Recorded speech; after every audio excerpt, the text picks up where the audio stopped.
vibes tayo. Nadadala ako doon sa kanilang pinanonood natin. Akala ko, at sa serye pa rin ito eh. Talaga may tamang panahon ng pag-ibig. Tamang panahon na yan.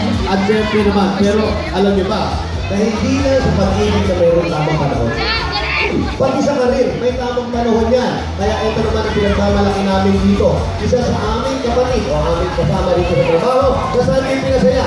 Dahil dumating na naman ang panahon para sa kanya. Alam mo ba bakit? Oh, bakit? Bagong international single. Ito yung first time natin narinig dito sa Sandy, pinasaya? Dito lang yan. Wow! Dito lang yan.